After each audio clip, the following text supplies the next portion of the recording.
Good morning, everyone. I think as patients, we've all been experiencing all these steps that we have to go through to finally get a diagnosis, from primary care to specialty, and then waiting to have an image from the radiologist. So, of course, the idea to speed up that process would be to move imaging upstream and to have the clinicians be able to do imaging. But of course, he will not do a CT, will not do an MRI, but what he can do is ultrasound. And actually the goal of E-Scopics is to move ultrasound upstream in that chain and actually grow even more the market of specialty and point of care, which is actually the two markets that are growing the fastest in ultrasound imaging. They are together a market of 1.7 billion, growing at 8% CAGR, whereas conventional markets of ultrasound are actually growing at only 3% CAGR. Of course, everybody benefits from it, from the patient to the health system, simply because you'll have a more efficient clinical exam. You'll have imaging and ultrasound when you do your clinical exam. And you have basically improving efficacy and efficiency of the whole chain. My name is Claude Cohen-Bacrie. I've been working in the field of ultrasound imaging for the last 25 years. I was, until 2005, the head of research for ultrasound within Philips, and I created a first startup company in 2005 called Supersonic Imagine, which went through 4 rounds of funding, an IPO in 2014, and got recently sold to Hologic in 2019. I've been putting together a team that is very experienced in the field of ultrasound, more than 200 years of experience in ultrasound.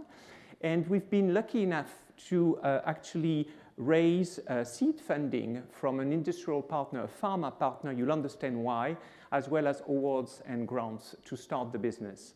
And what E-Scopics does, it aims at democratizing the use of ultrasound without compromising quality or diagnostic performance. Indeed, if you want to give imaging to a clinician, you want to give the same quality image than the one you would give to a radiologist, even though it does not look like a professional device that you will give him, but much more a ubiquitous, ultra-portable transducer that this clinician will be able to use to perform his exams. I think you've understood the analogy here. We know it's possible to create that ubiquitous ultrasound probe, which operates like a premium ultrasound device, because every digital technology has this capability to democratize itself, like we've seen photography democratize itself, as it used to be a professional device before, professional camera, and now, thanks to the development of software-based image processing, you can have the same quality with a software-based smartphone. This is what we aim at doing, transforming ultrasound, which is today a premium big system, into a ubiquitous device, but with the same performance of a premium machine, a machine that is able to give you information about the morphology, the vascularization, the perfusion, or even the fibrosis content in the medium. Definitely the future of ultrasound lies outside radiology, and we've seen that. We've actually seen since the years 2000 portable ultrasound being created. That's this company Sonosite who created that. And that created literally specific markets of emergency medicine and anesthesiology, which are actually driving the growth of the overall ultrasound market today. We want to go further than that. We want to further extend that trend and create ubiquitous ultrasound probes that are actually going to no longer do diagnosis but surveillance and address chronic disease. So what you have to do to promote that adoption of ultrasound, you have to remove and solve these 3 issues. First, a costly and bulky capital equipment. So you'll tell me, well, we couldn't miniaturize ultrasound. It's done already. We have 2 competitors, Clarius and Butterfly Networks, that you've heard of, that are doing so. But miniaturizing implies compromise. You are putting the engine of ultrasound in the transducer. It consumes energy, it's heating the probe, and therefore you have to make compromise.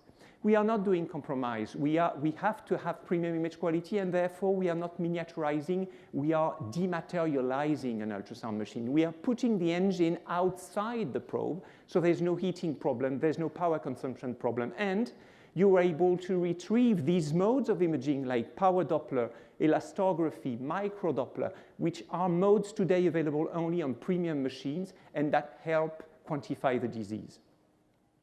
Second, well, of course, that's the trend. As I said, ultrasound has evolved thanks to the evolution of hardware components, but today we are in the software era, and we created supersonic imaging with that first machine that was using a software-based beamforming. Now we are putting the beamforming outside. We will transform that industry from capital equipment business to a service that is actually given to the clinician. The second thing is you have to get rid of this expertise. Of course, we are targeting clinicians. They are not experts in manipulating ultrasound.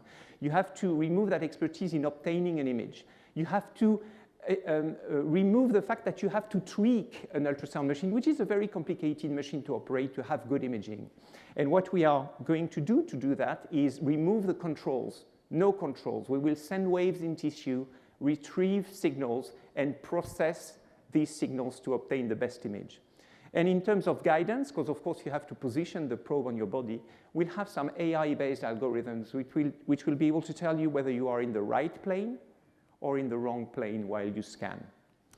Last, image interpretation. These clinicians we're going to target are not experts in image interpretation, so there's no way they can tell, looking at this image on the top, whether it's a healthy liver, whether there's fat in the liver, or whether it's a very seriously sick liver with cirrhosis. But what if you have a mode that quantifies a parameter, for instance, elastography, which is directly correlated to the fibrotic content of liver? If you have that, you are able to give the diagnosis without expertise, simply measuring the value of stiffness of the liver, which tell you whether the liver has fibrosis or not. That's what we will do in our first app. You've understood that what we'll do is a digital probe and an app, and this will be the ultrasound machine. And the first app will be an app looking at chronic liver disease, and an app which will be a biomarker, an imaging biomarker of chronic liver disease, looking at the stiffness, and this is a technology that we license from INSERM, looking basically at the vibration that are happening in the liver when the heart is beating. The heart is just next to the liver. When the heart is beating, the liver vibrates, and if you are able to capture these vibrations with our software-based technology, you are able to estimate the stiffness here in color that correlates to the METAVIR score of the disease.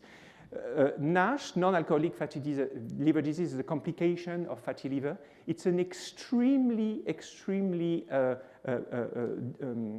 frequent disease. Actually, 1 every 4 person in this room has fatty liver, and 20% of them have NASH.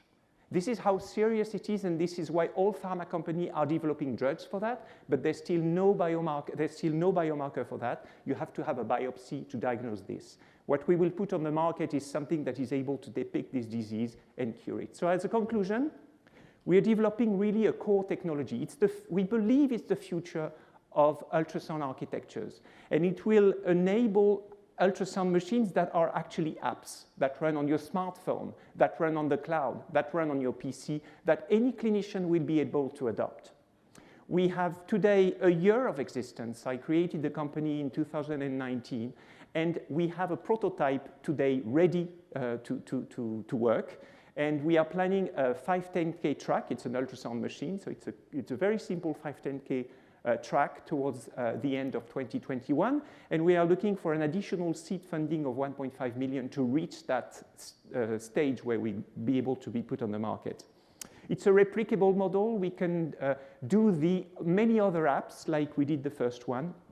And if you think about what we do, it's exactly the evolution of the video game industry.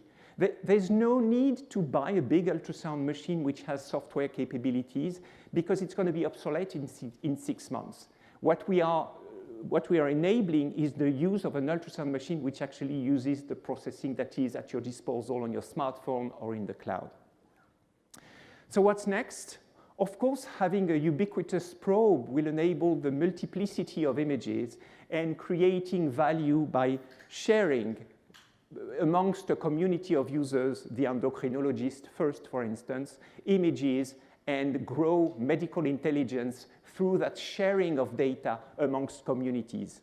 And we will, I think, enable a democratization also of medical expertise among this specialty. So if you don't have yet a Provence-based startup in your portfolio and you want to discuss that, I'll be in the breakout room. Thanks a lot.